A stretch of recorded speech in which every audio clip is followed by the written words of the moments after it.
Dilepas sama Mas. Gimana? Barangkali dilepas Mas. Enggak apa-apa, wes. Biasa gini ya. Gitu ya. Iya. Sudah? Bismillah. Assalamualaikum warahmatullahi wabarakatuh. Innal hamdalillah nahmaduhu wa nasta'inuhu wa nastaghfiruh. Wa na'udzu billahi min shururi anfusina wa min sayyiati a'malina. Man yahdihillahu fala mudilla lahu wa may yudlil fala hadiya lahu. Asyhadu an la ilaha illallah wahdahu la syarika lah wa asyhadu anna Muhammadan abduhu wa rasuluh. Ya ayyuhalladzina amanu taqullaha haqqa tuqatih wa la tamutunna illa wa antum muslimun. Ya ayyuhan nasu taqu rabbakumul ladzi khalaqakum min nafsin wahidah wa khalaqa minha zawjaha wa batha minhuma rijalan katsiran wa nisaa'a wattaqullaha alladzi tasaaluna bihi wal arham innallaha kana 'alaikum raqiba. Ya ayyuhalladzina amanu taqullaha wa qulu qawlan sadida yuslih lakum a'malakum wa yaghfir lakum dhunubakum wa may yuti'illaha wa rasulahu faqad faza fawzan 'azima amma ba'd. Fa inna asdaqal hadithi kitabullah wa khairal hadi hadi Muhammadin sallallahu alaihi wasallam wa syarrul umuri muhdatsatuha wa kullu muhdatsatin bid'ah wa kullu bid'atin dhalalah wa kullu dhalalatin finnar. Ma'asyiral muslimin, ikhwani fillah wa akhwati rahimani wa rahimakumullah. Bapak-bapak dan ibu-ibu yang dimuliakan Allah Azza wa Jalla, alhamdulillah di malam hari ini Allah tabaraka wa taala permudahkan kita untuk hadir di majelis-majelis ilmu taman-taman surga Allah Subhanahu wa taala. Yang Nabi alaihi salatu wassalam pernah menjanjikan pahala yang besar bagi orang-orang yang duduk di majelis-majelis ilmu, membacakan firman Allah, mempelajari firman Allah Subhanahu wa taala. Nabi alaihi salatu wassalam mengatakan, "Wa majtama'a qaumun fi baitin min buyutillahi ta'ala yatluna kitaballah wa yatadarasunahu bainahum illa nazalat alaihimus sakinah wa ghashiyatuhumur rahmah wa haffathumul malaikah wa dzakarahumullahu fi man 'indah." Tidaklah sekelompok manusia berkumpul di salah satu rumah dari rumah-rumah Allah.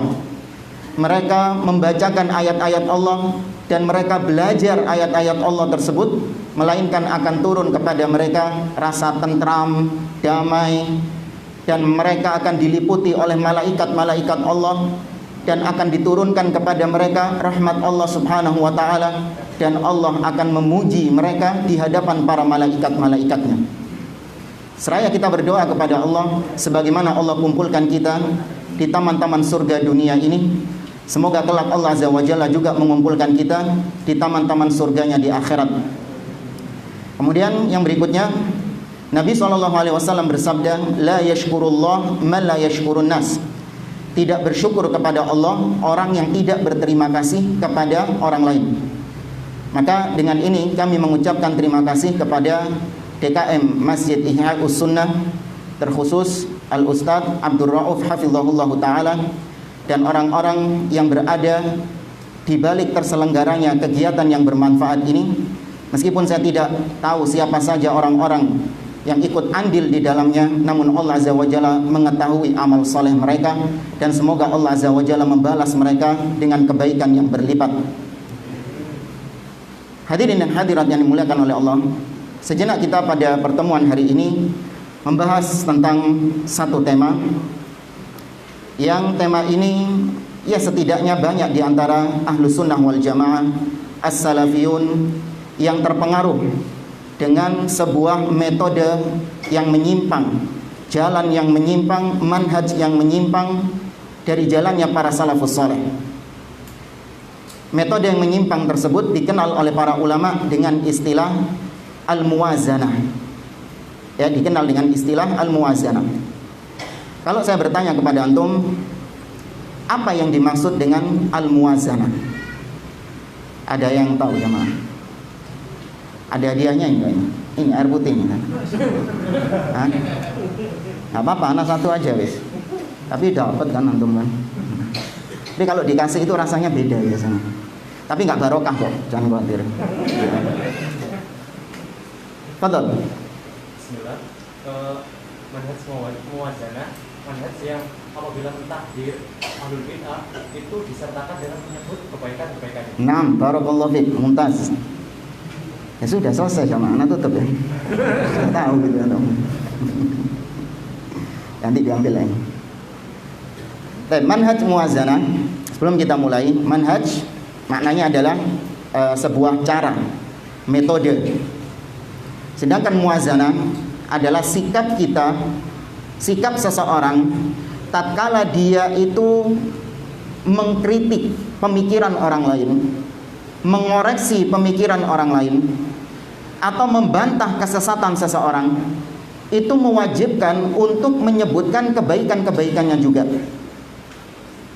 Ya, jadi kalau kita membantah seseorang, mengkritisi seseorang, ada tokoh yang menyebarkan paham kesesatan, kemudian kita meluruskan, kita mengingatkan kepada kaum muslimin bahwa apa yang dia katakan itu batil, akidah yang dia bawa itu sesat. Selesai. Kemudian orang-orang mengatakan, inti jangan kayak gitu dong. Inti kalau menyebutkan tentang keburukan dia, tentang kesesatan dia, sebutkan juga dia itu punya kebaikan-kebaikan yang banyak. Harus objektif, harus adil. Ini yang disebut dengan manhaj muwazanah. Dan seperti ini, itu bukan hanya terjadi pada ahli bidah, tapi ada orang-orang yang menisbatkan diri kepada manhaj salaf, itu juga berkata seperti yang kita katakan tadi. Ya. Maka perlu kiranya kita untuk menggali lebih dalam bagaimana penjelasan para ulama tentang manhaj al-muwazanah ini. Di sini kita bawakan dari kitab Al-Ajwibatul Mufidah an As'ilatil Manahij Al-Jadidah, yaitu kumpulan fatwa-fatwa tentang manhaj dari Fadilatul Syekh Ad-Doktor Saleh bin Fauzan Al-Fauzan hafizahullah ta'ala, ya, salah satu ulama besar di Saudi Arabia. Kitab ini alhamdulillah pernah kita khatamkan, dikaji bersama Ustadz kami Abdurrahman Thayyib hafizahullah 2 tahun yang lalu kalau nggak salah, ya, menghatamkan kitab ini.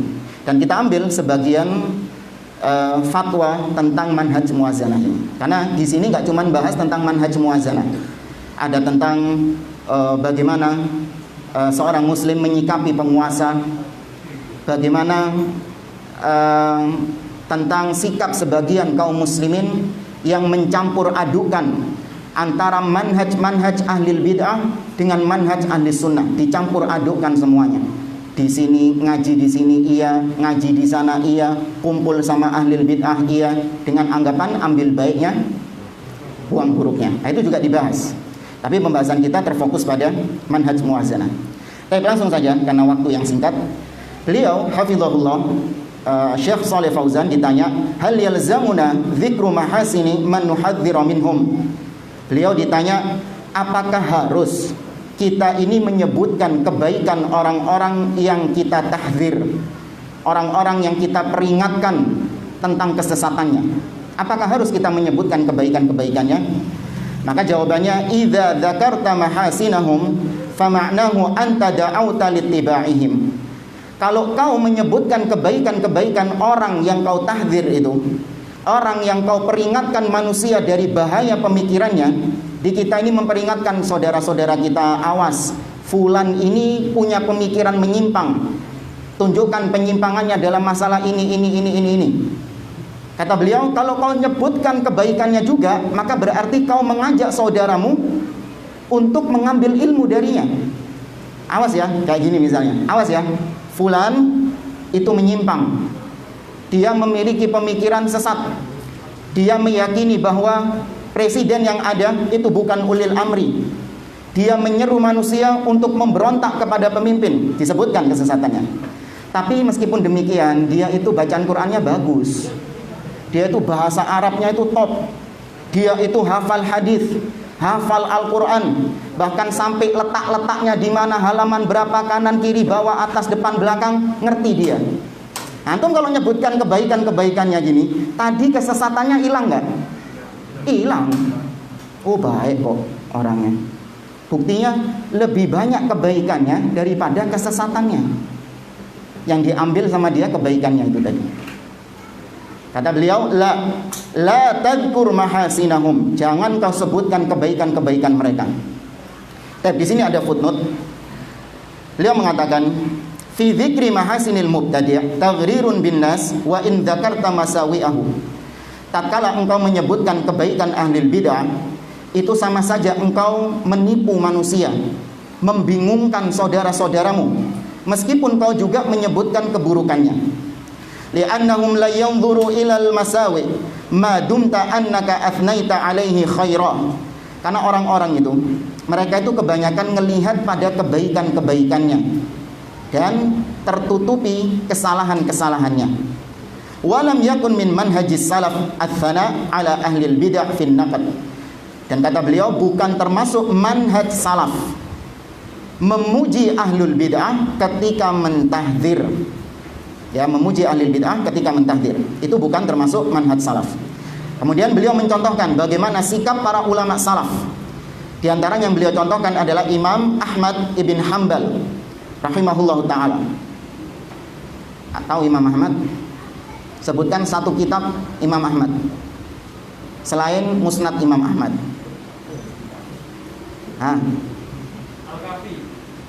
Al-Kafi, naam. Yang lain? Ingkarus Sunnah. Oh enggak, Syarhus Sunnah enggak. Al-Barbahan, Usulus Sunnah, naam. Ya, kitab yang banyak dikaji ya. Dikaji enggak di sini? Enggak. Nah, ini minta Ustadz siapa ngaji kitab itu. Penting untuk memperkuat manhaj biar enggak melempem. Ya, biar enggak lembek manhaj kita. Tapi Imam Ahmad bin Hanbal rahimahullah lam yuthni ala Husain al-Karabisi indama bayyana halu atau bayyana halahu. Imam Ahmad tatkala membantah seorang yang sesat di zaman beliau yang bernama Husain al-Karabisi. Beliau ketika membantah Husain al-Karabisi, beliau tidak memuji dia sama sekali. Imam Ahmad tidak memujinya sama sekali. Wa qala anhu, bahkan Imam Ahmad ketika ditanya, bagaimana pendapatmu tentang Husain al-Karabisi? Imam Ahmad cuma menjawab, mubtadi', dia ahli bid'ah. Bal hadzara minhu wa min mujalasatihi. Enggak cuma di situ, Imam Ahmad memperingatkan umat Islam untuk tidak duduk di majelisnya Husain al-Karabisi yang sesat itu. Wa kada hadzara tahdhiran syadidan min mujalasatil muhasibi. Demikian juga Imam Ahmad mentahdzir dengan tahdziran yang sangat keras kepada kaum muslimin di zaman beliau untuk tidak duduk di majelisnya seorang yang bernama Al-Harith Al-Muhasibi. Lain lagi ini sama yang tadi. Nanti akan disebutkan rinciannya. Ya, bagaimana Imam Ahmad begitu kencang, begitu tegas ketika ditanya tentang dua orang yang menyimpang ini, Husain al-Karabisi dan Al-Harith Al-Muhasibi. Wa hadza Abu Zur'ah rahimahullah su'ila 'anil Harith Al-Muhasibi wa kutubahu. Imam Abu Zur'ah Ar-Razi, salah seorang ulama salaf, beliau tatkala ditanya tentang tadi Al-Harith Al-Muhasibi dan kitab-kitabnya, beliau menjawab, iyyaka wa hadhil kutub, hati-hati dengan kitab-kitabnya Al-Harith Al-Muhasibi. Kata Imam Abu Zur'ah, hadhihi kutubu bid'ain wa dhalalatin alaika bil athar. Itu kitab-kitab yang bid'ah dan kitab-kitab yang sesat. Langsung tegas, nggak pakai menyebutkan ya tapi banyak baiknya kok di situ. Nggak apa-apa, nanti belajar aja dari kitabnya itu. Tapi yang jelek-jelek nggak usah diambil. Enggak. Kalau dalam urusan memperingatkan manusia dari kesesatan, maka tidak disebutkan kebaikan-kebaikannya. Bahkan para ulama salaf terdahulu punya sebuah pakem. Mereka mengatakan min uqubati ahlil bid'ah alla tuzkar mahasinuhum. Di antara hukuman bagi para dai-dai kebid'ahan, yaitu mereka tidak disebutkan kebaikan-kebaikannya. Meskipun mereka punya kebaikan seluas lautan, tapi di antara hukuman dunia terhadap para pelaku-pelaku kebid'ahan, orang-orang yang menyeru kepada kebid'ahan, tidak disebutkan kebaikan-kebaikannya. Alaika bil athar, kata Imam Abu Zur'ah, wis cukup kau mengikuti athar, yaitu jalannya para salaf. Ya, jauhkan dirimu dari kitab-kitab sesat itu. Wala yakhfa 'alaika akhil qari annal karabisi wal muhasibi min buhuril ilmi. Kata footnote di sini, ditulis di footnote di sini, dan tidak tersembunyi bagimu bahwa orang yang tadi kita singgung, yaitu al-karabisi dan al-muhasibi, orang dua ini itu termasuk buhurul ilmi, termasuk orang-orang yang punya ilmu seluas lautan. Ya, ilmunya seluas lautan. Walahum rududun ala ahlil bid'ah walakinnal awwal saqata fil qawli bil lafzi bil Qur'an. Dan dua orang ini tadi itu juga sering membantah ahlil bid'ah yang lain tuh. Anda jangan terkecoh sama seorang dai kebid'ahan ketika dia membantah ahlil bid'ah yang lain. Kadang sebagian kita ini kagum. Ada seorang yang membantah Syiah misalnya. Oh, fulan ini kenceng sama Syiah. Sama Syiah kenceng. Tapi kalau Anda melihat bagaimana manhajnya dia, ternyata ahlil bid'ah juga. Paham maksudnya ya? Jangan terkecoh dengan ahlil bid'ah yang membantah ahlil bid'ah yang lain. Kita ini nggak ada istilah common enemy jamaah. Kita kan sama Syiah anti kan, musuh kan.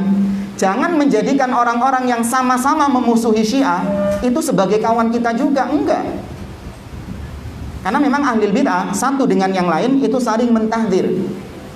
Maka Anda jangan terkecoh, jangan kagum dengan orang-orang yang membantah Syiah, orang-orang yang membantah Kristen misalnya, kristolog, oh ini bagus ini membantah Nasrani ini.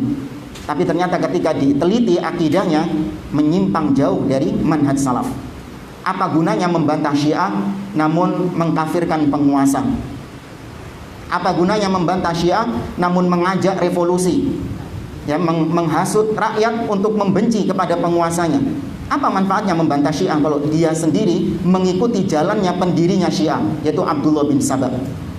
Ya kan, yang ngarang pertama kali demo mencela pemimpin itu pendirinya Syiah, Abdullah bin Sabah. Nah, kadang lucu orang-orang yang membantah Syiah dengan kenceng, tapi ternyata dia mengikuti jalannya Abdullah bin Sabah, yaitu suka mengumbar aib pemimpin, suka mengumbar aib penguasa. Maka jangan terkecoh dengan orang-orang seperti ini. Di antara kesesatan orang ini, kata beliau, adalah dia mengatakan, Al-Karabisi ini mengatakan lafzi bil Quran makhluk. Ya, ini diantara syubhat ahlil bid'ah yang terjadi di zaman Imam Ahmad. Imam Ahmad terkenal dengan problem di zaman beliau tentang fitnah khalqil Quran, tentang peristiwa banyaknya orang-orang yang meyakini Quran itu makhluk, bukan kalamullah. Ketika dibantah sama ulama-ulama ahlus sunnah, diantaranya Imam Ahmad bin Hanbal, ahlil bid'ah ini mulai memperhalus ucapannya. Mereka mengatakan lafzi bil Quran makhluk. Yang dimaksud ucapan Quran makhluk itu bukan Qurannya yang makhluk kok, tapi bacaan Quranku itu adalah makhluk. Paham nggak Bang maksudnya? Kan kalau dulu mereka mengatakan secara mutlak Quran itu makhluk. Sekarang mereka justru mengatakan bacaan Quranku makhluk. Bener nggak ucapan ini? Antum sih ragu, bingung sama dua hal ini dan kayaknya. Bedanya apa Ustaz dua hal tadi itu? Paham nggak tadi bedanya? Nanti insya Allah ini apa? Tak ulangi ya. Ini malas jawab karena nggak tahu apa karena nggak ada hadiahnya.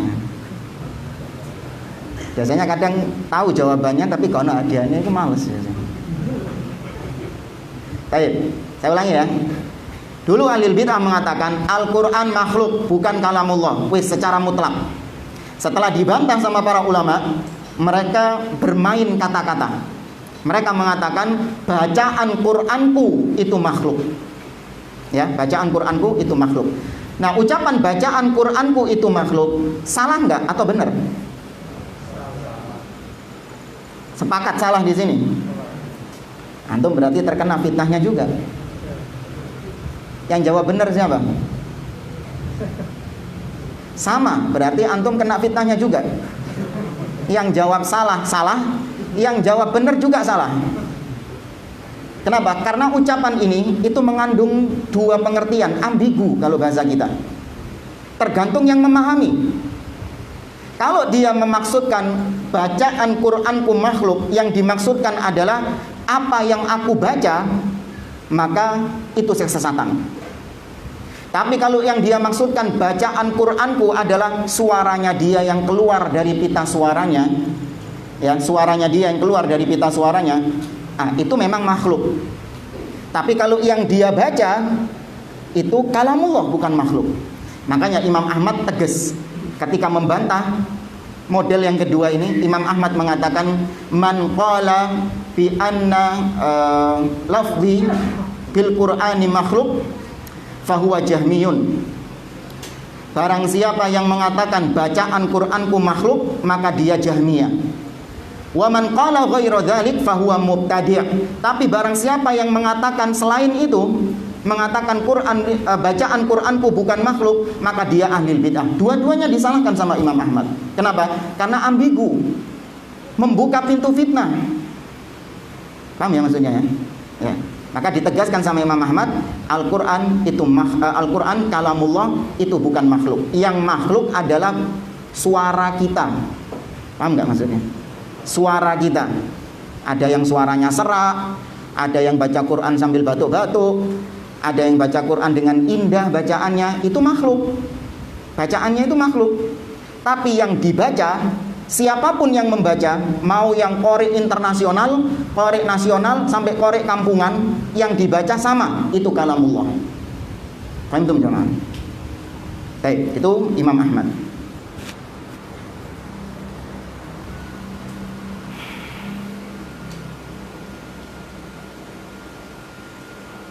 Kemudian kata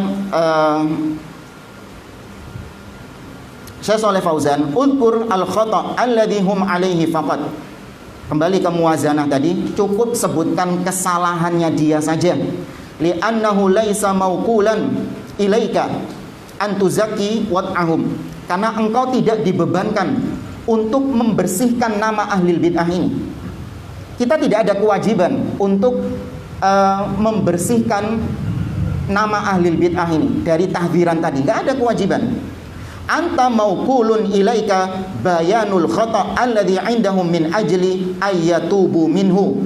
Yang diwajibkan kepadamu, yang dibebankan kepadamu adalah engkau menjelaskan tentang kesalahannya, telanjangi kesalahan dia, untuk supaya orang yang kau tahdzir itu tobat dari kesesatannya, wa min ajli ayyuhadzirahu ghairahum, dan untuk mengingatkan orang lain agar tidak ikut kesesatannya. Tujuannya dua, supaya orangnya bertobat yang sesat tadi, dan supaya manusia yang lain tidak mengikuti kesesatannya. Ada syubhat sebagian orang, ya Ustadz, mestinya antum itu datang kepada dia. Ya, antum kalau mau mentahdzir dia itu harusnya lewat telepon 4 mata.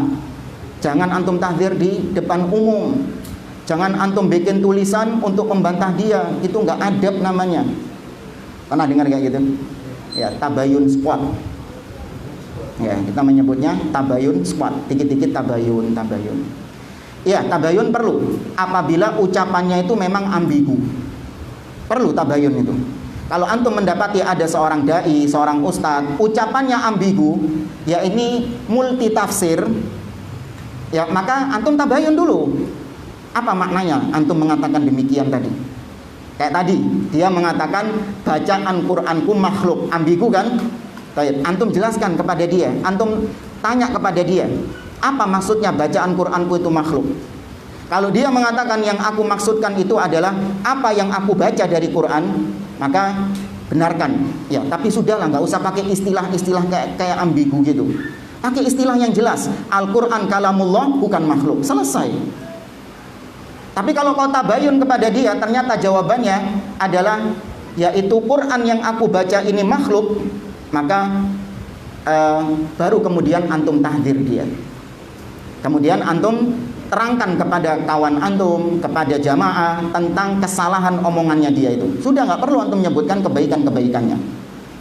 Maka para ulama membedakan, kalau kesalahan dia itu berkaitan dengan kemaslahatan umum, berkaitan dengan orang banyak, maka antum nggak perlu datang ke rumahnya menasehati dia, enggak. Yang antum perlukan adalah jangan sampai orang lain mengikuti kesesatannya. Tapi kalau antum melihat orang ini tadi melakukan kemaksiatan yang disembunyikan, nah ini baru antum nggak boleh menyebarkannya, jamaah. Paham nggak? Ada seorang dai, dia mengatakan Allah di mana-mana, Allah tidak di atas. Lucunya orang yang biasanya ngotot mengatakan Allah tidak di atas, tangannya nggak bisa dusta, jemaah. Ya. Tangannya itu nggak bisa dusta. Kalau anak hadir tak sengklik tangan. Inti ngomong Allah tidak di atas, tapi jarinya nunjuk itu terus ke atas. Ada dai yang mengatakan demikian. Allah tidak di atas. Ya, Allah tidak di atas arsy. Maka antum tahu akidah yang benar, Allah di mana? Allah di atas. Dan ucapannya jelas, nggak multi tafsir. Jelas kan ucapannya? Nggak perlu antum datang ke dia tanya apa maksudmu Allah tidak dia, nggak perlu, sudah jelas. Yang antum perlukan adalah antum luruskan dia. Salah. Allah itu tidak di mana-mana, tapi Allah itu di atas. Bawakan dalilnya, kemudian hujah-hujahnya bawakan. Paham di sini? Ini menasehati langsung karena dia menyebarkan kesesatannya di depan umum. Ibarat orang buang racun, limbah racun di sungai. Sungainya ini dipakai sama orang-orang buat nyuci, buat minum air, buat mandi gitu. Dia buang racun, buang limbah di sungai situ. Mana yang antum lakukan? Antum pertama yang antum lakukan apakah menasehati orang yang buang racun itu, buang limbah itu? Ya akhi, jangan buang limbah di situ. Itu limbah dipakai orang-orang buat mandi, buat minum, buat umba-umba, buat cuci, buat kora-kora. Jangan buang di situ. Atau antum justru memperingatkan orang-orang kampung untuk tidak pakai air itu? Mana yang antum dahulukan? Memperingatkan orang kampung. Hei, antum belani tadi nasihati yang buang racun ini, balik ke kampung wis mati kabeh orang-orang keracunan.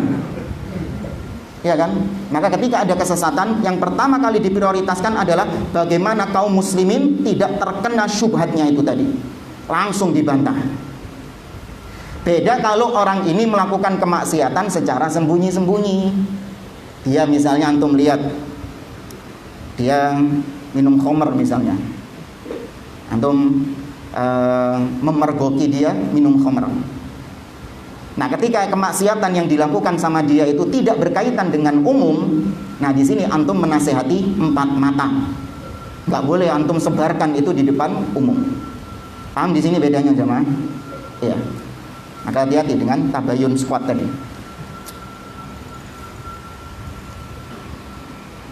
Baik. Kemudian kita lanjutkan ke fatwa berikutnya, masih berkaitan dengan manhaj muwazanah.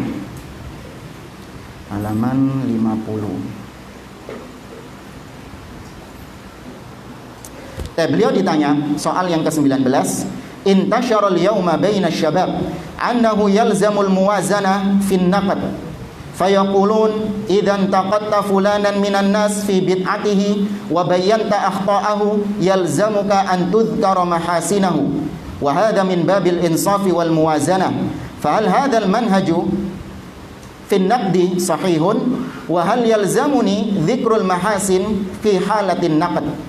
Beliau ditanya oleh seorang penanya, wahai Syekh, di musim-musim seperti sekarang belakangan ini tersebar di sebagian syabab, ya sebagian para pemuda-pemuda, sebuah ungkapan bahwa kita ini ketika membantah seseorang harus muwazanah tadi. Kata mereka, wahai fulan, kata orang-orang ini yang nyebarin syubhat ini, apabila engkau ya mengkritik seseorang dari kebid'ahannya dan kau menjelaskan tentang kesalahan-kesalahannya, maka wajib bagimu untuk menyebutkan kebaikan-kebaikannya juga. Ya, karena ini termasuk objektif. Ya, dan muwazanah harus seimbang antara kesalahannya dengan kebaikannya. Apakah manhaj seperti ini benar, kata penanya? Dan apakah memang ketika aku mengkritik seseorang, aku harus menyebutkan tentang kebaikan-kebaikannya juga? Tapi sebelum kita jawab, bedakan antara mengkritik dengan nulis biografi. Ya, bedakan antara mengkritik dengan menulis biografi. Antum nanti akan mendapati, kalau antum sering berinteraksi dengan kitab-kitab para ulama, ketika mereka menyebutkan tentang tokoh kesesatan di zaman salaf terdahulu, misalnya tentang Wasil bin Atha, disebutkan tentang Wasil bin Atha. Siapa Wasil bin Atha? Ya, pencetusnya Mu'tazilah. Disebutkan tentang Jaham ibn Safwan, Ja'ad ibn Dirham, ya, Ahmad bin Abi Du'ad, dan tokoh-tokoh kesesatan yang lain. Itu terkadang dikasih footnote di bawahnya tentang biografi orang tersebut. Ya, Wasil bin Atha. Di situ disebutkan juga kebaikan-kebaikannya Wasil bin Atha. Di antaranya bahwa dia ini lama bermulazamah dengan siapa? Wasil bin Atha ini dulu sebelum gendeng belajar sama siapa? Al-Hasan Al-Basri. Disebutkan juga tokoh-tokoh Khawarij misalnya. Disebutkan bahwa dia ini termasuk penghafal Quran, orang yang rajin sholat malam. Disebutkan ini dalam rangka bukan membantah kesesatan, tapi menyebutkan biografi. Disebutkan tentang Sayyid Qutb. Tahu Sayyid Qutb? Qutb apa? Utara, selatan. Ya, kutubnya Khawarij. Ketika menyebutkan tentang biografi Sayyid Qutb, disebutkan juga tentang kelebihan-kelebihan Sayyid Qutb. Dia itu seorang apa? Sastrawan. Bahasa Arabnya itu canggih, bagus bahasa Arabnya itu. Ya, disebutkan punya semangat yang kuat untuk membela Islam. Ya, disebutkan kebaikan, tapi ini bukan dalam rangka tahdzir. Ini dalam rangka menyebutkan biografinya. Maka jangan kaget nanti, yo posisi jari ini Ustaz nggak boleh menyebutkan kebaikan. Nah, ini di kitab ini disebutkan kebaikan ahli bidah. Iya Mas, itu dalam rangka menyebutkan biografi. Tapi antum ketika mendapati kalau konteksnya dalam hal mentahdzir, nggak disebutkan kebaikannya sama sekali. Paham di sini bedanya ya? Ya, jadi nanti nggak usah kaget. Dijawab sama beliau, hadhil mas'alah. Berapa menit lagi?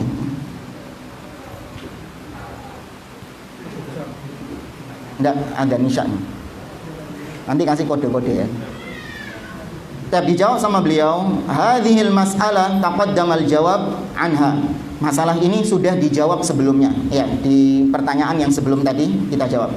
Lakin idza kana al-muntaqad min ahli sunnati wal jamaah wa akhta'uhu fil umuri allati la takhillu bil aqidah fa na'am hadza tudhkaru mizatuhu wa hasanatuhu wa tuhmaru zillatuhu fi nusratihi lis sunnah.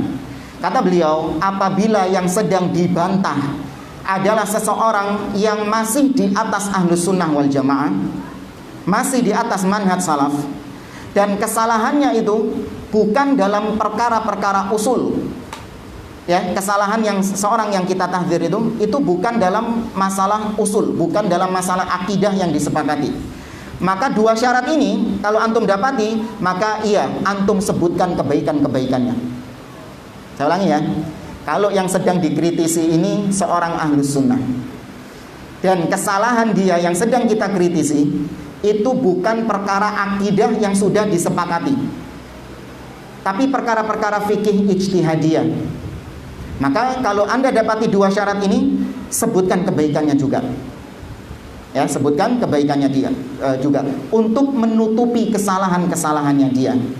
Seperti para ulama-ulama salaf terdahulu, atau bahkan ulama-ulama sekarang juga mempraktekannya. Antum akan dapati Syekh Abdul Aziz bin Baz mengkritik Syekh Muhammad Nasiruddin Al-Albani.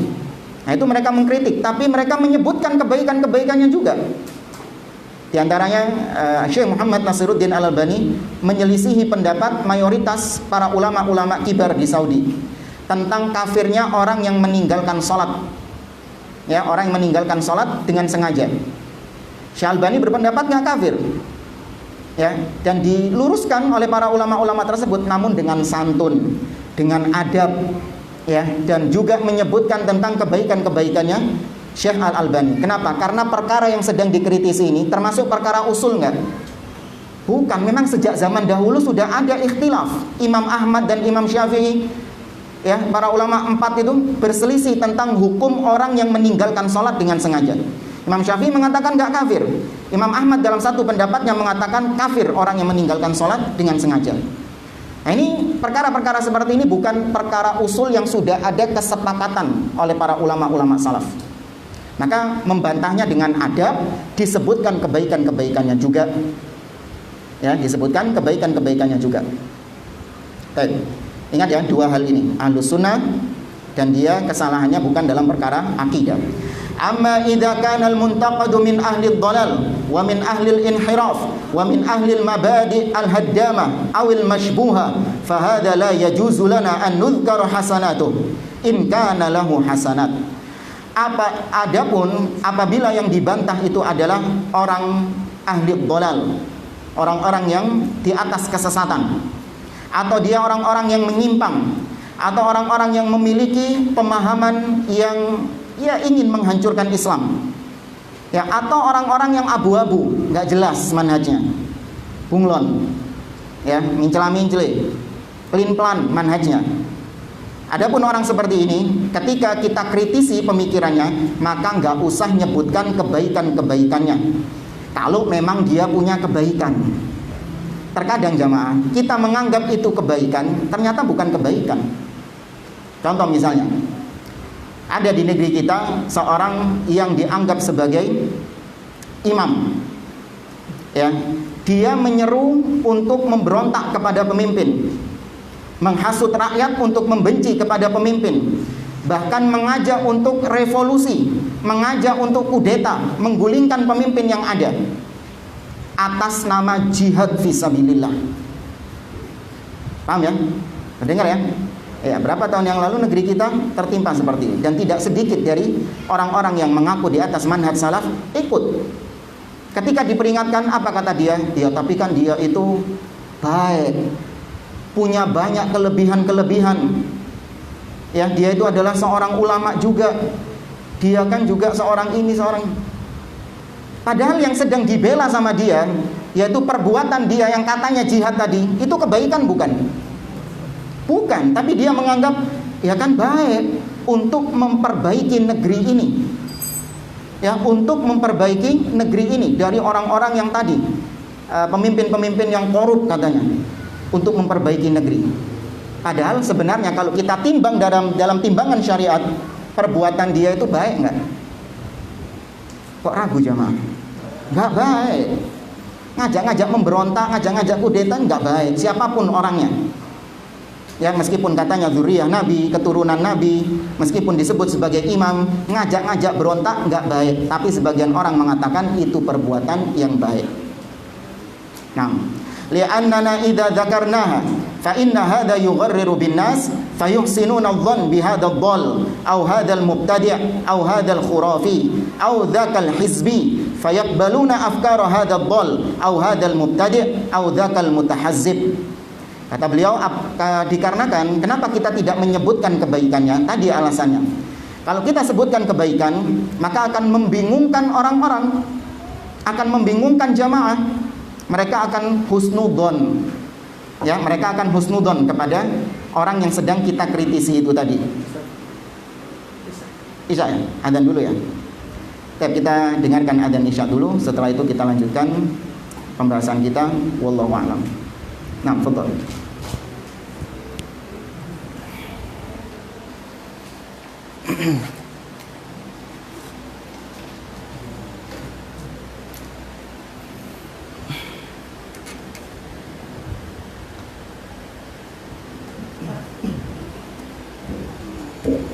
حياك الله يا أخي. أتيتني في الحرم وتعرفت عليك. الله أكبر الله أكبر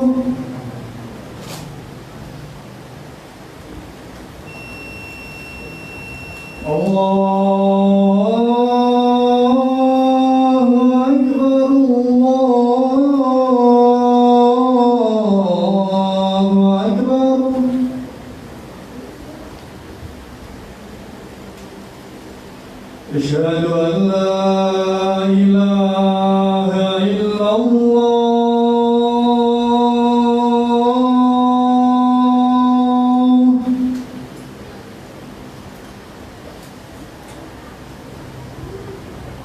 أشهد أن لا إله إلا الله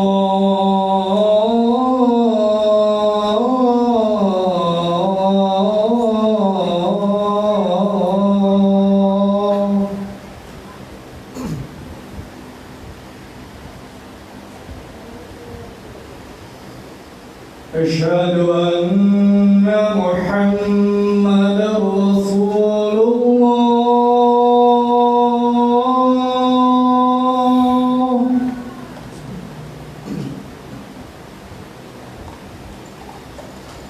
أشهد أن محمدا رسول الله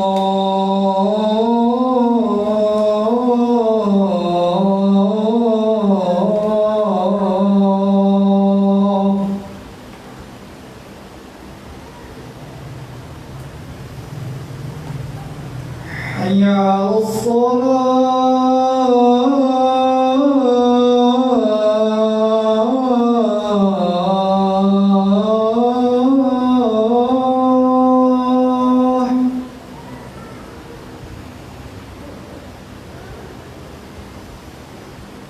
حي على الصلاة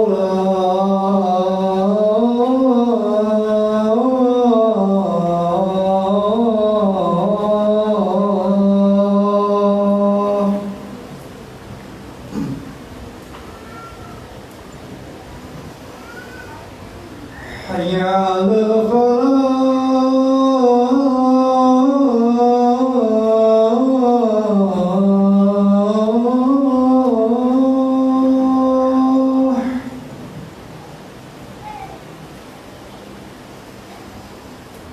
حي على الفلاح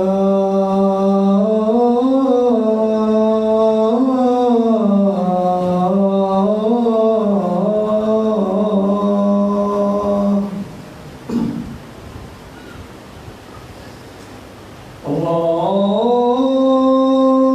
أكبر الله أكبر لا إله إلا الله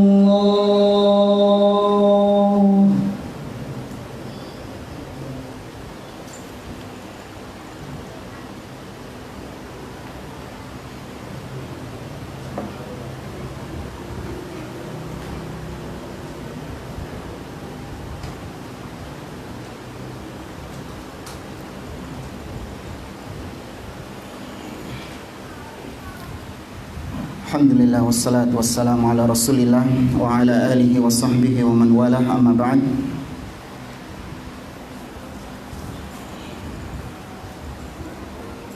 Baik, hadirin dan hadirat yang dimuliakan Allah Azza wa Jalla, kita lanjutkan kembali tema kita manhaj muwazanah. Ini sampai jam 7:30. Antum tak kemalaman jamaah? Hah? Biasanya emang jam segitu. Baik, insyaallah. Apa sholat dulu? Enggak? Barangkali ada yang mau pulang duluan gitu. Enggak ya? Baik, kita lanjutkan. Kata beliau, apabila kita menyebutkan kebaikan-kebaikan mereka, ini membingungkan umat. Dikarenakan mereka nanti akan husnudzon kepada orang yang kita bantah tadi, padahal dia sesat. Orang yang kita bantah tadi padahal dia sesat, padahal dia seorang ahli bid'ah, padahal dia tukang khurafat, padahal dia itu adalah orang yang hizbi, yaitu fanatik golongan. Sehingga kalau kita sebutkan kebaikan-kebaikannya, maka orang-orang akan menerima pemikiran-pemikiran orang yang kita kritisi tadi. Ya, akan menerima orang yang sesat tadi. Wallahu jalla wa ala radda 'alal kafara wal mujrimin wal munafiqin wa lam yadhkur syai'an min hasanatihim. Kata beliau, Allah Azza wa Jalla di dalam Al-Qur'anul Karim itu banyak membantah orang-orang kafir, banyak membantah para pelaku-pelaku dosa, banyak membantah orang-orang munafik, namun Allah tidak menyebutkan sedikit pun kebaikan-kebaikan mereka. Kita jelaskan di sini. Kata beliau, iya kan, itu kalau kita mungkin berpikiran, iya Ustaz, kan Allah menyebutkan kebaikan orang kafir, orang munafik di dalam Al-Quran, ya karena memang mereka nggak ada kebaikannya, Ustaz. Beda sama ahli bid'ah, mereka ada kebaikannya juga. Ada orang yang berpikiran kayak gitu. Antum salah berdalil. Dijawab sama beliau, la yakhlu ahadun minal hasanat hatta al-yahuda wan nasara indahum hasanat. Kata beliau, tidak ada seorang pun yang tidak memiliki kebaikan sama sekali, jemaah. Antum pernah enggak nemu ada seseorang yang enggak punya kebaikan sama sekali? Elek kabeh. Sak bejat-bejate orang, sak brengsek-brengseke orang, mesti ada kebaikannya, jemaah. Bener enggak? Pasti ada kebaikannya. Siapapun dia. Preman, ya, perampok atau apalah, pasti ada kebaikannya. Preman, perampok, maling, koruptor, baik dari sisi yang lain. Mereka mencuri untuk menafkahi keluarga. Kasih tanggung jawab sama anak istrinya, meskipun itu uang yang haram. Ya, ada kebaikannya sedikit atau banyak.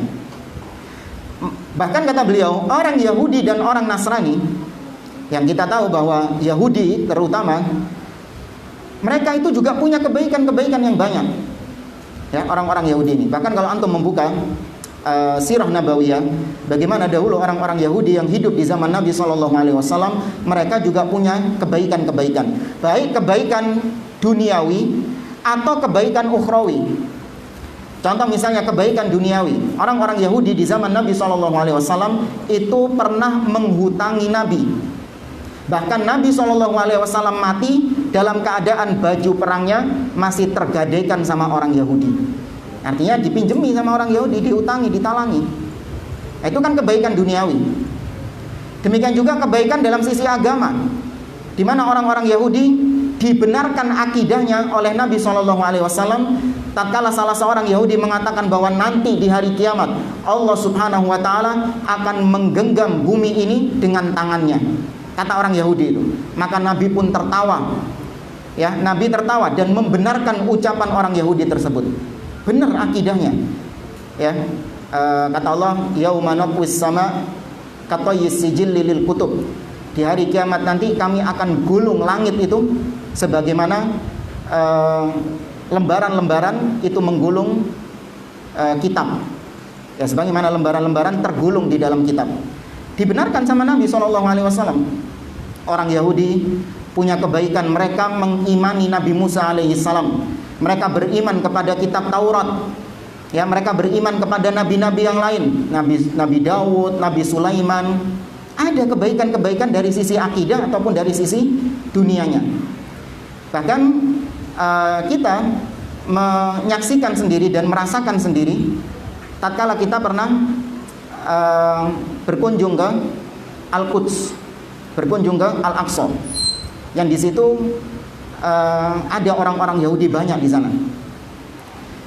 Kita ke sana berinteraksi dengan orang-orang Yahudi. Di antara mereka nggak semuanya jahat. Nah, ini bukan dalam rangka mentazkiyah mereka ya. Antum jangan bilang, oh Ustaz muji-muji Yahudi, enggak. Kita ini dalam rangka menjelaskan perkataan beliau. Sekelas Yahudi sekalipun, yang kita tahu Allah membongkar kebobrokan mereka, tetap ada kebaikannya sama sekali. Ana pernah ketemu sama seorang Yahudi di tembok ratapan situ. Kita ngobrol-ngobrol. Ana bilang sama dia kalau Ana lagi cari kitab-kitab, ya, kitab-kitab yang berbahasa Ibrani, kitab-kitab yang menjelaskan tentang ya Taurat dan segala isinya. Berhubung ketika itu hari Sabtu, hari Sabat, sedangkan besoknya Ana harus pulang kembali, maka nggak ada toko yang buka di situ.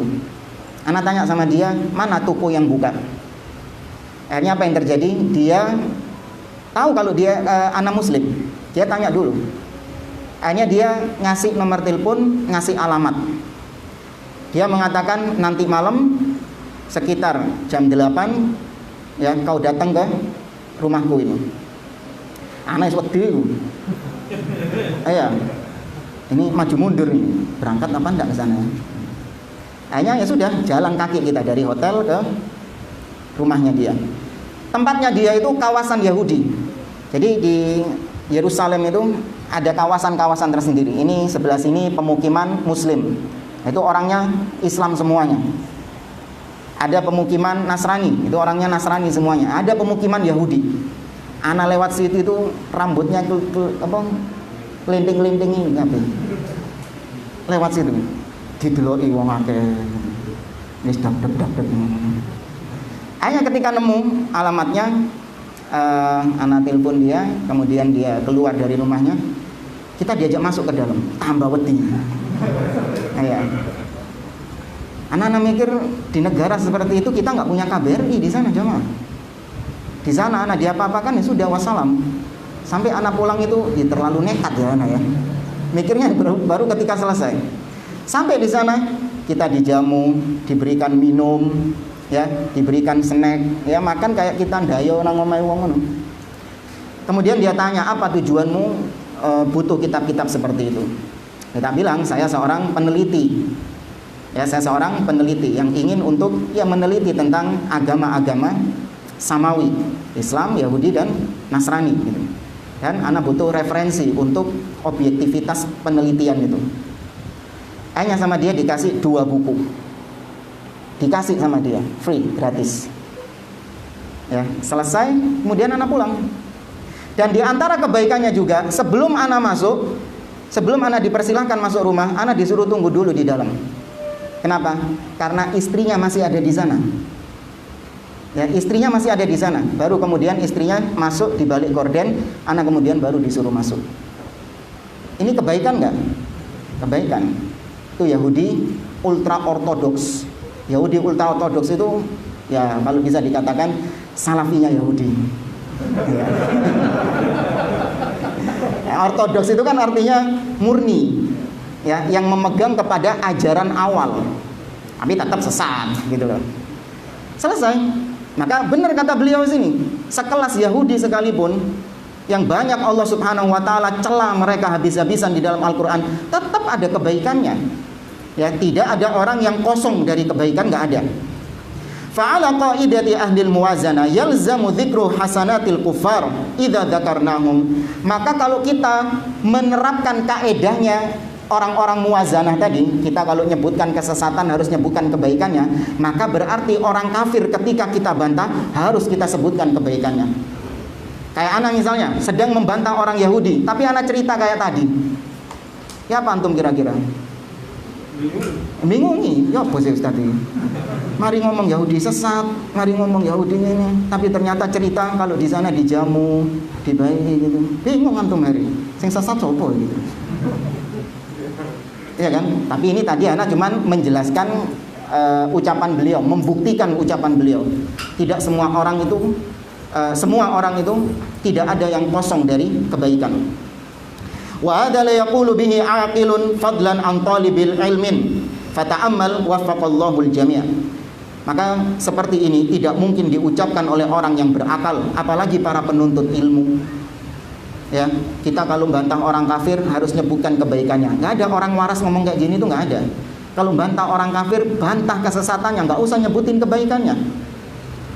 Orang-orang dahulu, Abu Jahal CS, ya, Abu Lahab, orang-orang musyrikin, ketika dibantah sama Allah Subhanahu wa taala di dalam Al-Qur'an, Allah tidak menyebutkan kebaikan mereka. Tabat tadi yang dibaca maghrib, tabat yada abi lahab wa tab. Ada kebaikan nggak yang disebut sama Allah di sana? Abu Lahab ini nggak ada, full dielek-elek no terus, ya, dihina di dalam ayat tersebut di surat itu tadi. Padahal Abu Lahab ini punya kebaikan nggak? Ada. Apa kebaikannya coba? Orang yang pertama kali menyusui Nabi SAW siapa? Wan Abu Lahab. Raiso. Siapa? Orang yang pertama kali menyusui Nabi SAW. Sebelumnya, sebelum Halimah, namanya depannya Tha, huruf Tha. Belajar sirah, murajaah. Thuwaibah. Siapa Thuwaibah ini? Thuwaibah ini adalah budaknya Abu Lahab. Budaknya Abu Lahab. Ketika Nabi baru lahir, budaknya disuruh untuk menyusui Nabi SAW. Kemudian dua putra beliau, dua putri Nabi menikah dengan dua putranya Abu Lahab dahulu, yaitu Ruqayyah dan Ummu Kulthum menikah dengan putranya Abu Lahab, yaitu Utbah dan Utaibah. Meskipun nanti nggak jadi setelah Nabi SAW diangkat menjadi Rasul. Kemudian Ruqayyah dan Ummu Kulthum dinikahi siapa? Menjadi istrinya siapa? Siapa jemaah? Utsman bin Affan. Ya, tapi tidak yang wafat, baru kemudian Ummu Kulthum dinikahi. Kok jebus sana ya? Kembali kata beliau, famanhajus salaf fin naqdi adamu dzikril hasanat wa in dzakarul hasanat famin babi adamil igtirari biha wa laysa min babi qaulil qail yanbaghi alla nansa juhudahu wa a'malahu. Kata beliau, maka manhaj salaf ketika membantah ahli bid'ah itu tanpa menyebutkan kebaikan-kebaikannya. Apabila mereka menyebutkan kebaikan-kebaikannya itu dalam rangka bab yang lain, dalam pembahasan yang lain, supaya manusia tidak bingung. Tadi kita contohkan, kalau sedang menyebutkan biografinya salah satunya, itu baru disebutkan kebaikan-kebaikannya, supaya orang-orang nggak bingung. Maka dengan demikian kata beliau, tidak seperti yang diucapkan kebanyakan orang, ya, antum kalau mau membantah seseorang jangan lupakan dong kebaikan-kebaikannya yang banyak. Kan dia yang menggerakkan umat, dia yang menyatukan umat di Monas. Itu kebaikan bagi dia. Paham jemaah? Nah, itu kan kebaikan bagi dia. Kalau memang itu baik, ternyata itu nggak baik juga. Ya. Wa hadza mithal min aqwal amthilah wa fihi al-huda wan nur liman tadabbarahu. Nah, ini contoh. Nabi SAW ketika menyebutkan ahli bid'ah, Nabi tidak menyebutkan kebaikan mereka. Contoh, Nabi ketika menyebutkan tentang Khawarij, apa Nabi mengatakan? Al-Khawarij kilabu ahlin nar. Coba terjemahkan hadis ini dengan bahasa yang paling halus. Khawarij itu adalah si kasar. Iya. Gugupnya neraka. Bahasa apa lagi?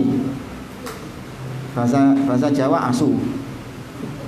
Bahasa Madura pate. Tetap itu dianggap sebagai ucapan yang kasar. Tapi enggak. Itu tepat pada porsinya. Ya, tepat pada porsinya. Maka Nabi mengatakan Khawarij adalah anjing-anjingnya neraka. Wis, Nabi enggak nyebutkan kebaikannya. Kemudian tentang kelompok Qadariyah, Nabi mengatakan al-Qadariyatu majusu hadhil ummah.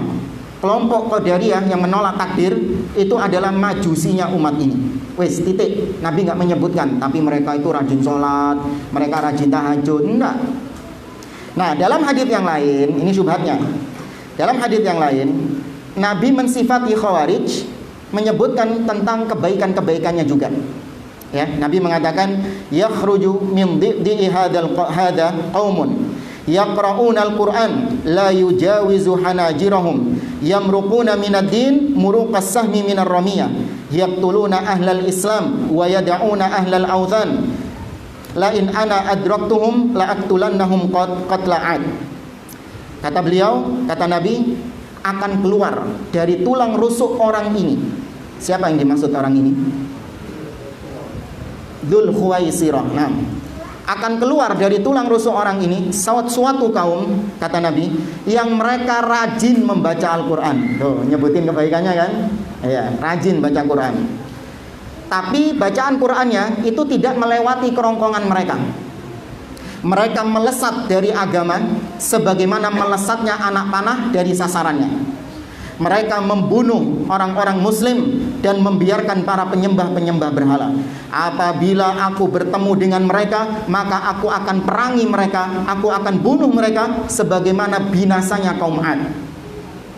Dalam riwayat yang lain Nabi mengatakan yahkiru ahadukum salatahu ma'a salatihi wa siyamahu ma'a siyamihim wa a'malahum ma'a a'malihim. Kata Nabi tentang Khawarij ini, kalian kalau ngelihat Khawarij, ini Nabi ngomong sama siapa ini? Berarti kalau kalian gini, sahabat ya, antum tahu bagaimana ibadahnya sahabat, amalannya sahabat, sholatnya sahabat, ya kan?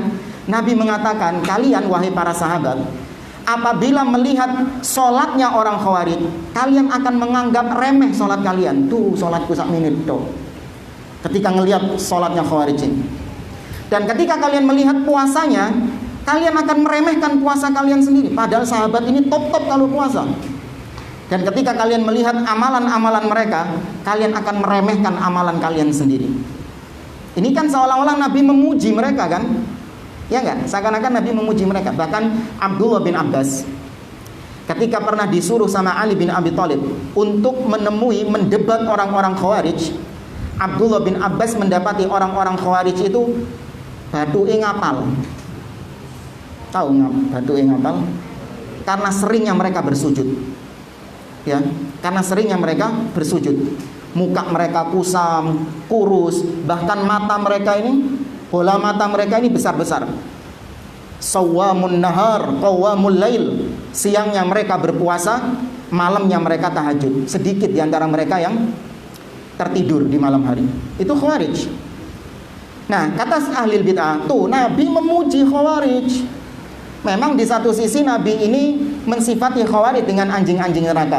Tapi kan Nabi juga memuji mereka, bacaan Qur'annya banyak, hafalannya banyak, puasanya banyak, sholatnya banyak. Jadi ente harus muwazanah. Paham syubhatnya di sini? Nah, dibantah sama beliau. Kata beliau, wallahu alladzi la ilaha ghairu. Demi Allah yang tidak ada ilah selain Dia. Ma dzakara Rasulullah sallallahu alaihi wasallam hadhihi sifat li haula'il qaumi bughiyatat thana alaihim aw li yugharrira bihim. Kata beliau, Nabi sallallahu alaihi wasallam ketika menyebutkan tentang kebaikan-kebaikan mereka tadi, itu bukan dalam rangka merekomendasi orang-orang Khawarij. Coba lihat teksnya itu tadi. Ada nggak di antara teksnya tadi Nabi merekomendasikan orang-orang Khawarij? Tidak, ya, bukan untuk membuat bingung para sahabat-sahabat. Buktinya sahabat nggak bingung. Ya apa sih Nabi ini? Mari ngomong Khawarij anjing-anjing neraka. Terus habis itu bilang Khawarij itu sholatnya kenceng, puasanya kenceng. Sahabat nggak bingung, karena mereka tahu Nabi ketika ngomong seperti itu bukan dalam rangka merekomendasi orang-orang Khawarij. Wa innama liyuhadziran nasa minhum, tapi tujuannya untuk mengingatkan para sahabat, mengingatkan umat Islam agar tidak tertipu dengan mereka yang sholatnya rajin, puasanya rajin, bacaan Qur'annya bagus. Jangan tertipu. Li'alla yaftaru bi'amalihim as-salihah fi dhahiriha. Ya, jangan tertipu dengan amal-amal solehnya yang nampak, tapi yang dilihat adalah akidahnya, pemikirannya. Hal senada juga pernah diucapkan oleh Imam Al-Ajurri, Muhammad bin Husain Al-Ajurri. Dalam kitabnya apa? Ada yang tahu kitabnya Imam Al-Ajurri apa yang terkenal? Asy-Syari'ah. Beliau pernah mengatakan dalam kitab Asy-Syari'ah itu, kata beliau, la yanbaghi liman ra'a ijtihada kharijin qad kharaja ala imamin adilan kana al-imam am ja'iran fa kharaja wa jama'a jama'atan wa salla sayfahu wastahalla qitalal muslimin fala yanbaghi lahu ay yaghtarra bi husni tilawatihi lil Qur'an wala bi tuli qiyamihi fis shalah wala bi dawami siyamihi wala bi husni alfadhihi fil ilmi idza kana madhhabuhu madhhabal Khawarij. Ini penting antum pegang jemaah supaya tidak terombang-ambing.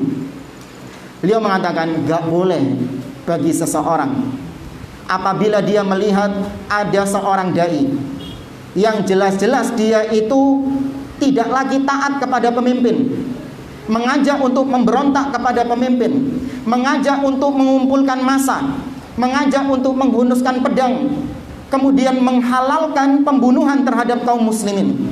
Dan itu yang dilakukan oleh orang-orang yang katanya jihad-jihad itu, ya kan? Mengumpulkan massa, kemudian memprovokasi massa, kemudian menghalalkan untuk memerangi sesama kaum muslimin juga. Maksudnya memerangi aparat. Aparatnya muslim kan? Muslim. Menghalalkan mereka untuk memerangi aparat itu tadi.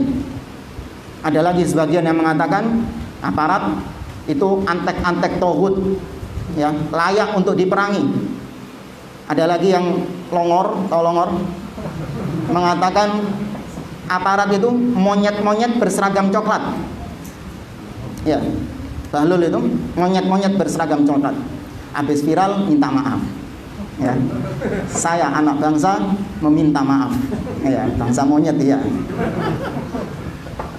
Nah, ini kata beliau, orang-orang seperti ini memprovokasi massa, kemudian menghalalkan untuk memerangi sesama kaum muslimin juga, aparat sesama kaum muslimin juga, atau orang-orang yang gak sesuai dengan agenda politiknya, diperangi juga sama dia. Dituduh dengan tuduhan cebong. Kita yang menjelaskan manhaj salaf untuk tetap as-sam'u wa ta'ah, mendengar dan taat kepada penguasa, dituduh apa? Cebi. Dituduh cebong sama. Loh Allah ya. Kita ngelihat komentar-komentar video kita di YouTube ya. Ustaz cebong gitu. Banyak gitu. Dibayar sama rezim gitu.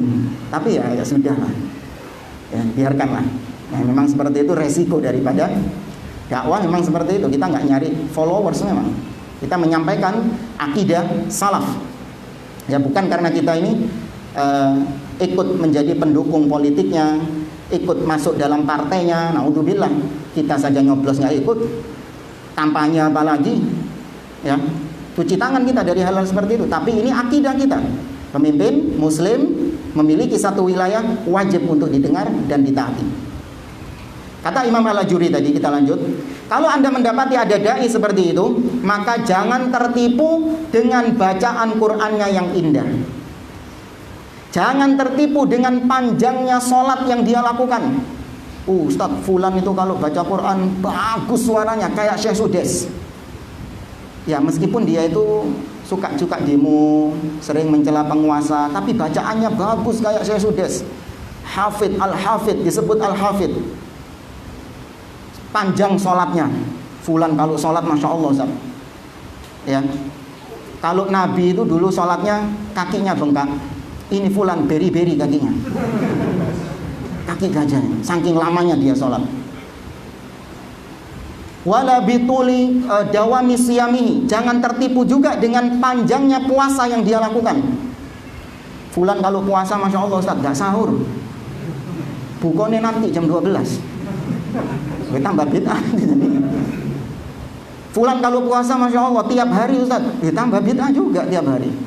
Nabi melarang kita untuk puasa wisol, puasa yang terus menerus. Kata beliau jangan tertipu dengan hal-hal seperti ini.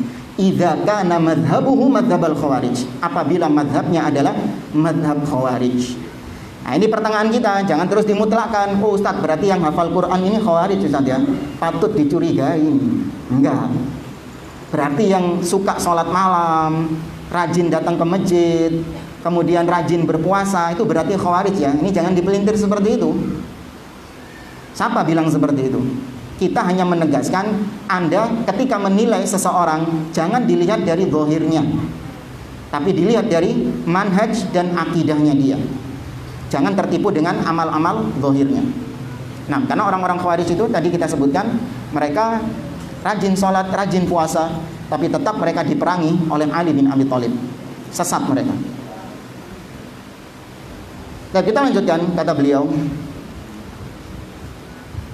Fahadal Imam Ahmad rahimahullah yusqitul karabisi indama qala bil lafzi.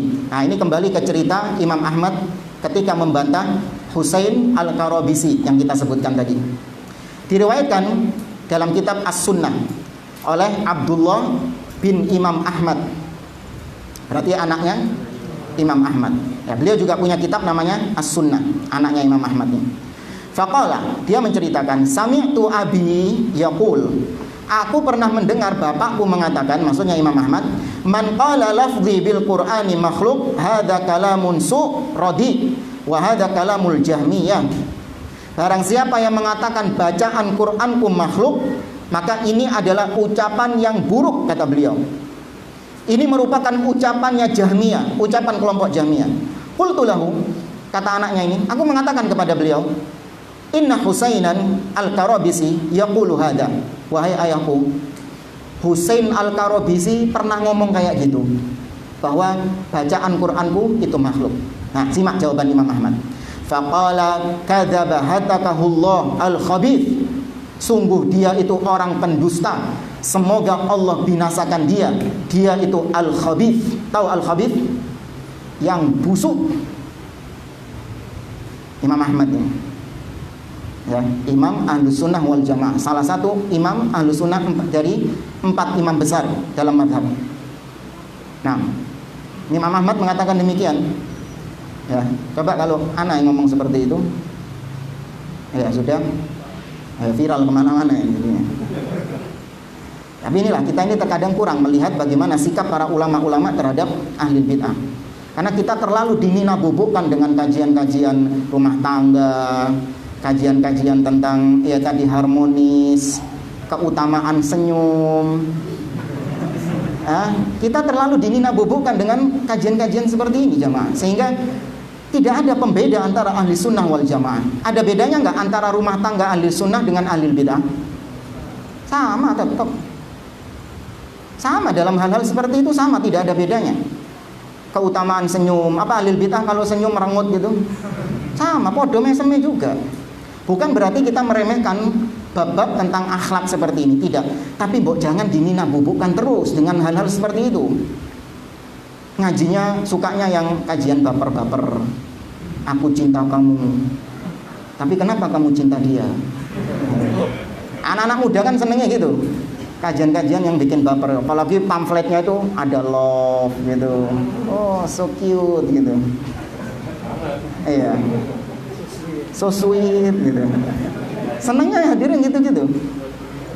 Kurang membaca bagaimana sikap para ulama salaf terhadap ahli bid'ah, sehingga ketika ada seorang ustadz memperingatkan kesesatan orang lain, sudah kayak kiamat kubro. Keras ustadz pikir. Sangar ustadz pikir.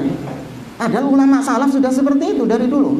Ente saja yang kurang piknik, ya, antum yang kurang jalan-jalan ke kitab para ulama, ya, jalan-jalannya ke tadi keharmonisan rumah tangga itu tadi, jalannya ke pelaminan, sampai rumah khoyal, poligami, gitu. Sudah berkhayal, gitu.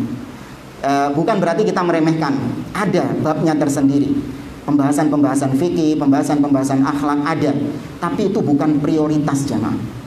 Prioritas kita apa? Akidah. Ya, di situ terjadi perbedaan antara ahli sunnah dengan ahli bid'ah. Itu yang harus kita ketahui. Nah, kita lanjutkan di sini. Wa qala al-Imam Muhammad rahimahullah anil Harith al-Muhasibi asyaddu min dzalik.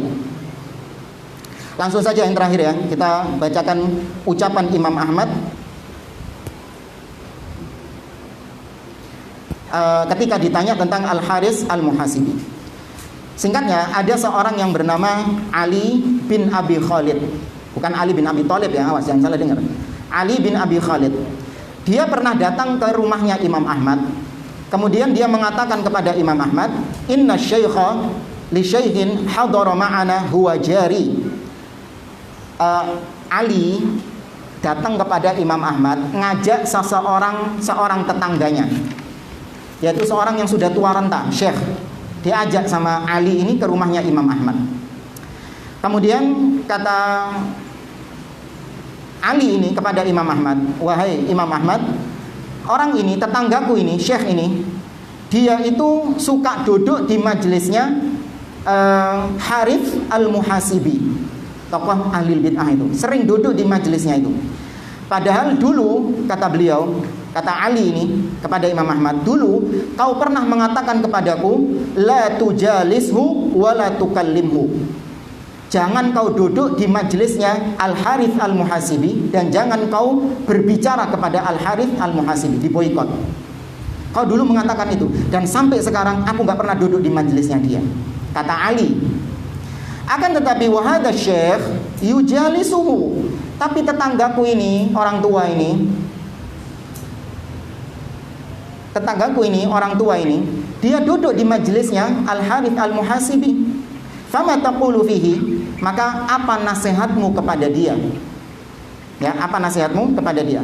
Faqala lahu syekh, kata Ali, fara'aitu Ahmad qad ihmarra launuhu. Aku melihat Imam Ahmad ketika mendengar orang tua ini duduk di majelisnya Al-Harith Al-Muhasibi, merah wajahnya. Marah Imam Ahmad bin Hanbal. Thumma ja'ala yantafidu wa yaqul dzaka fa'ala Allah bihi wa fa'al laisa ya'rifu dzaka illa man khabarahu wa 'arafahu. Kata dia, lagi-lagi orang itu marah Imam Ahmad. Ya, semoga Allah Subhanahu wa taala membalas orang tersebut dengan apa yang Allah kehendaki. Tidak ada yang mengetahui kesesatan dia kecuali para ulama yang mengetahui tentang kesesatannya. Artinya Harith Al-Muhasibi ini, dia itu berkamuflase. Syubhatnya itu halus sekali, sehingga yang mengetahui kesesatannya hanya orang-orang yang dalam ilmunya. Adapun orang-orang awam gak melihat kesesatan itu.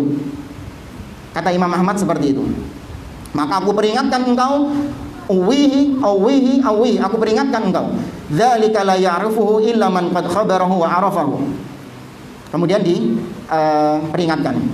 Kemudian kata syekh yang tua ini tadi, dia mengatakan, ya Aba Abdillah, yarwil hadith sakinun khashi'un min qissatihi wa min qissatihi. Wahai Imam Ahmad, kata orang tua ini, kan sudah disemeni Imam ini. Ya, sudah dimarahi. Jangan duduk di majelisnya Al-Harith Al-Muhasibi. Kata syekh tadi, wahai Imam Ahmad, dia itu meriwayatkan hadis yang banyak. Artinya dia itu punya hafalan hadis, pengetahuan hadis yang banyak. Ini yang sering yang sering bikin kamuflase. Sakinun khashiun, dia itu orangnya khusyuk, ya, lemah lembut, mukanya itu adem gitu, tutur katanya itu lembut, tak teriak-teriak kayak ente, Ustaz. Kalau pengajian itu lembut, banyak ya tertipu dengan seperti ini. Wajahnya adem, ganteng, ya, ndak kok sing jenggoten niku kereng mendelit gitu. Ya. Lemah lembut, pelan, enggak keras kata dia. Khusyuk orangnya, slow. Ya, ini yang menipu sebagian orang. Fa ghadiba Abu Abdillah, tambah marah Imam Ahmad. Beliau mengatakan la yaghurruka khusyu'uhu walinuhu. Jangan kau tertipu dengan khusyuknya dia dan lemah lembutnya dia. Ya, jangan tertipu dengan kelemah lembutan ahli bid'ah. Ini manhaj kita jamaah. Ya, kita menyampaikan seperti ini, ya. Ini manhaj salaf, bukan anak ngarang-ngarang sendiri, tidak.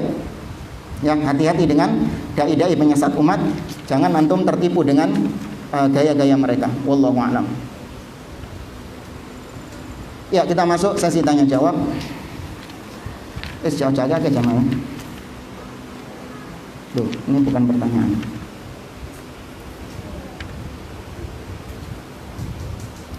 Bagaimana pendapat Ustadz dengan pemikiran gak apa-apa diminum asal jangan sampai mabuk? Oh, maksudnya khamr ini. Nah, ini pendapat yang menyimpang. Tidak ada para ulama yang memahami haramnya khamr itu ketika sampai pada titik mabuk, nggak ada. Karena meskipun yang dikhawatirkan oleh Islam itu adalah mabuknya memang, karena mabuk ini menghilangkan akal kan, memang itu puncak daripada minum khamr. Tapi bukan berarti boleh minum asalkan tidak mabuk, enggak. Karena minumnya itu sudah menjadi sarana dia untuk mabuk. Maka semua sarana yang mengantarkan seseorang kepada perbuatan haram, maka sarananya juga dikatakan haram, wasilahnya juga dikatakan haram. Karena Nabi SAW mengatakan kullu muskirin khamrun wa kullu khamrin haramun qaliluhu wa kathiruhu. Semua yang memabukkan itu khamr, dan semua khamr itu haram, sedikitnya atau banyaknya tetap dihukumi sebagai khamr. Karena wasilahnya itu juga sudah ditutup, ya, syaddud dzari'ah dalam istilah para ulama. Contoh lain misalnya zina, ya, memang zina yang diharamkan yaitu ketika bertemunya dua kelamin. Ya, itu zina yang sampai pada taraf pelakunya dirajam atau dia dicambuk. Itu ketika bertemunya dua kelamin dan harus ada 4 saksi dan seterusnya dari pembahasan fikih. Tapi apakah yang diharamkan sama Allah hanya cuman sekedar ketika bertemu dua kelamin ini? Cuman itu tok yang diharamkan sama Allah? Apakah proses rentetan proses sebelum itu dihalalkan sama Allah? Gombal-gombalnya, ya, terus pacarannya, ya, jalan bareng, makan bareng, nonton bareng, apakah itu kan nggak ketemu?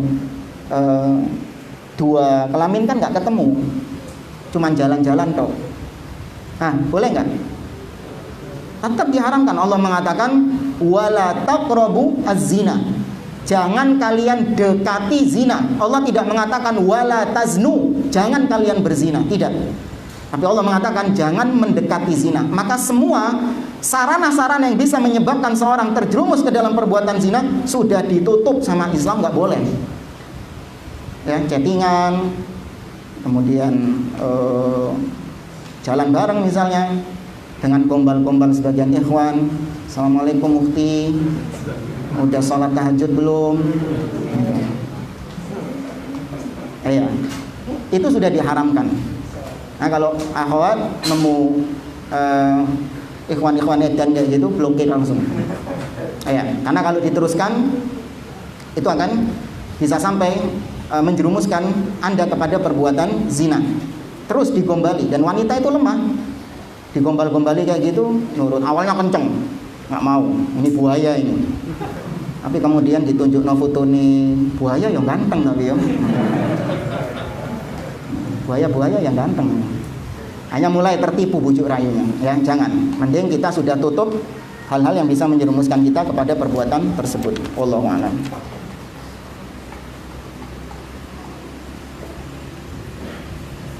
Saya pernah mendengar istilah khawarid qawaidiyah.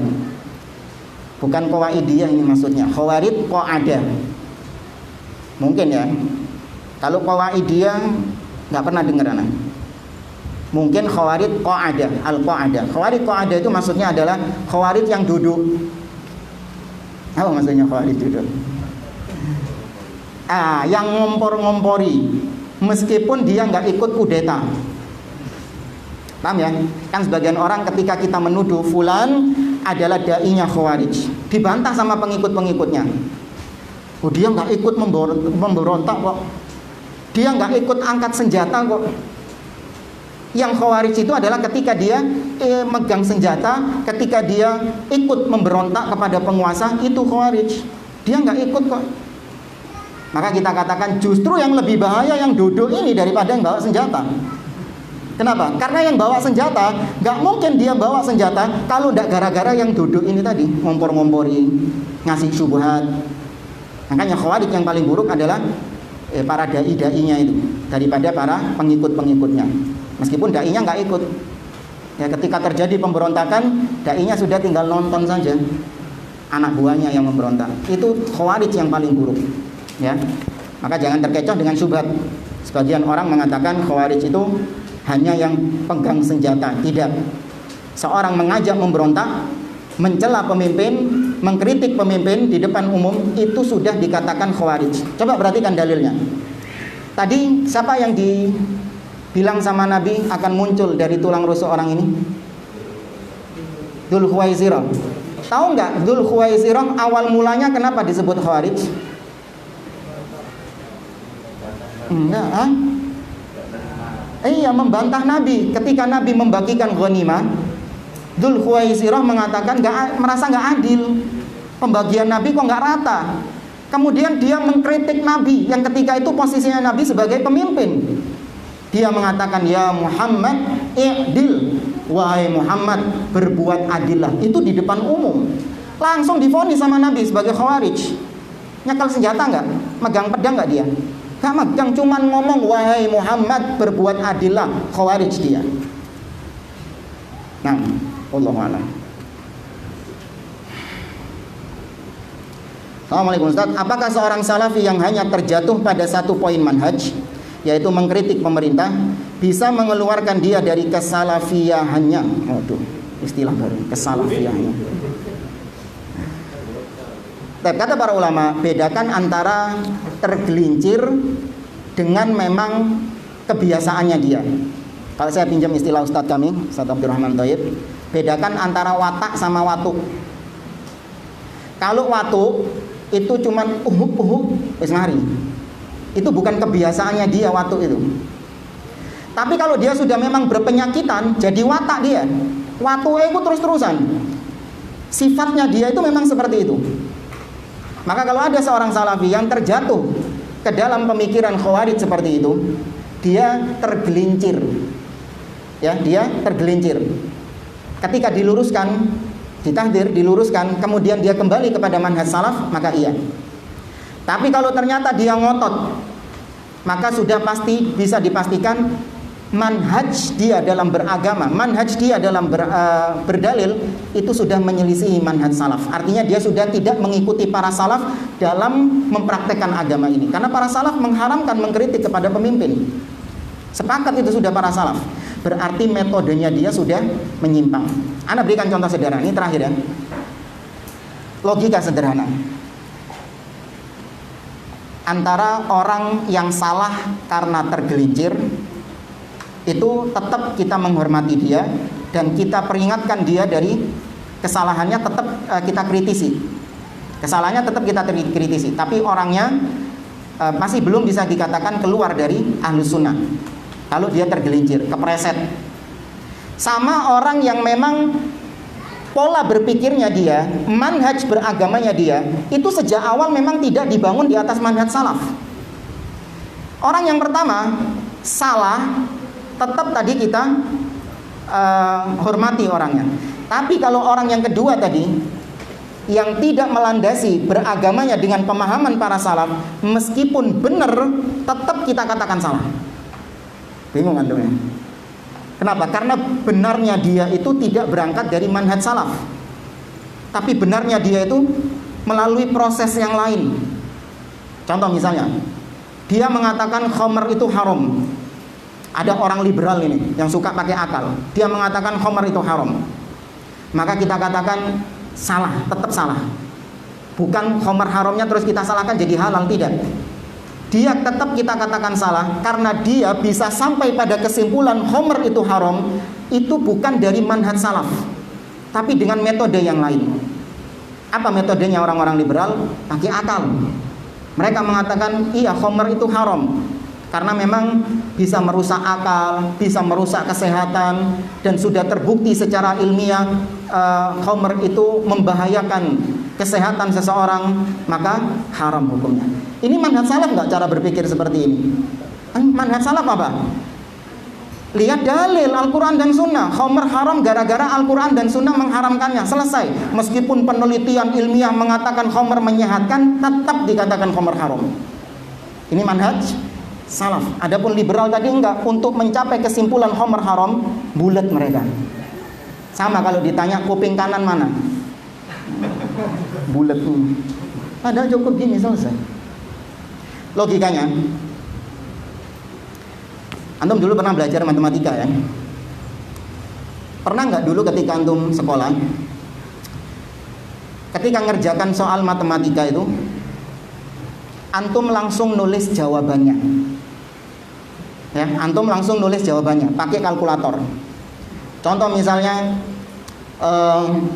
5 ditambah 5 kisah genteng-genteng ayo pada kuadrat wis bengi wis ngantuk. 5 tambah 5 sama dengan 10. Antum bisa mencapai hasil 10, menulis jawaban 10 itu melalui kalkulator. 5 tambah 5 10. Antum langsung tulis 10.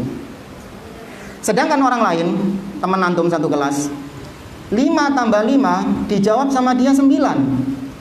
Tapi dia menyertakan cara jawabnya itu gimana? Dulu matematika harus ada pakai caranya kan? Ya enggak? Antum pernah nggak sih? Apa anak sekolahnya beda gitu? Antum agak bingung gitu loh. Enggak, anak nggak pernah sekolah kayak gitu kan? Kayak anak ini sekolah di planet lain gitu. Sama kan ya? Iya, harus ada caranya gitu. Ketika yang jawab pakai kalkulator 10 benar nggak tadi? Sama gurunya diapakan? coret kentang merah, coret merah ini, seret. Protes. Tuh, Pak Guru, saya bener ini 5 tambah 5 itu 10, kok disalahkan? Caramu salah, Mas. Saya ngajarkan itu cara berhitung manual, kok ente pakai kalkulator. Caramu salah. Adapun temennya yang bener tadi, itu tetap disalahkan, tapi dikasih nilai 2 atau dikasih nilai separuh. Kenapa? Caranya bener ini. Tapi salah karena dia ini mungkin ngelihat ada angka 7 dikira angka 1. Dulu anak dulu gitu.